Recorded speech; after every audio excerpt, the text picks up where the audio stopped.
de retour avec une autre lecture humble du livre des esprits, un livre écrit par un Kardec par les esprits. Aujourd'hui, nous allons réfléchir à la question suivante.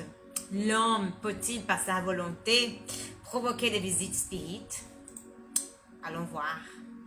Émancipation de l'homme. Question 416. L'homme peut-il provoquer les visites spirites par sa volonté? Peut-il, par exemple, dire en s'endormant: cette nuit, je veux me rencontrer un esprit avec telle personne, lui parler et lui dire telle chose? Réponse. Voici ce qui se passe. L'homme s'endort, son esprit se réveille et ce que l'homme avait résolu, l'esprit est souvent bien loin de les suivre, car la vie de l'homme intéresse peu l'esprit quand il est dégagé de la matière. Ceci pour les hommes déjà assez élevés. Les autres passent tout autrement leur existence spirituelle. Ils s'adonnent à leur passion ou restent dans l'inactivité. Il peut donc se faire que, selon les motifs qu'on se propose, l'esprit aille visiter les personnes qu'il désire, mais de ce qu'il en a la volonté étant éveillée, ce n'est pas une raison pour qu'il le fasse. Question 417. Un certain nombre d'esprits incarnés peuvent-ils se réunir ainsi et former des assemblées? Réponse.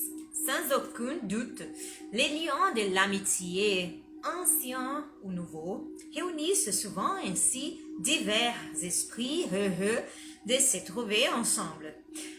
Alors, il y a un texte de Kardec dessous. Par les mots anciens, il faut entendre les liens d'amitié que l'on avait contractés dans d'autres existences antérieures.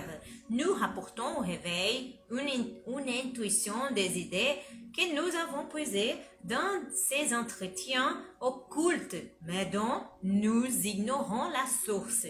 Question 418.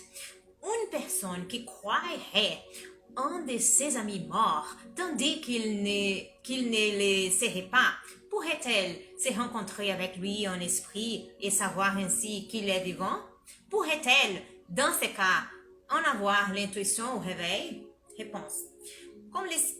Comme esprit, elle peut certainement le voir et connaître son sort.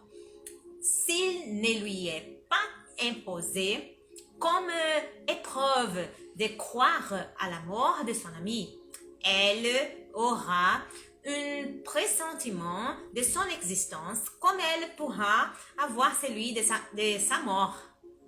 Eh bien, dans le prochain épisode, nous allons réfléchir à la question suivante sur la transmission occulte de la pensée. Question 419.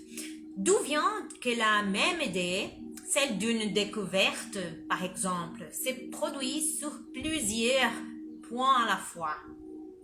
Eh bien, nous avons terminé notre lecture pour aujourd'hui. J'espère que vous l'avez apprécié autant que moi. Que Dieu vous bénisse tous. Bisous. À la prochaine. Au revoir.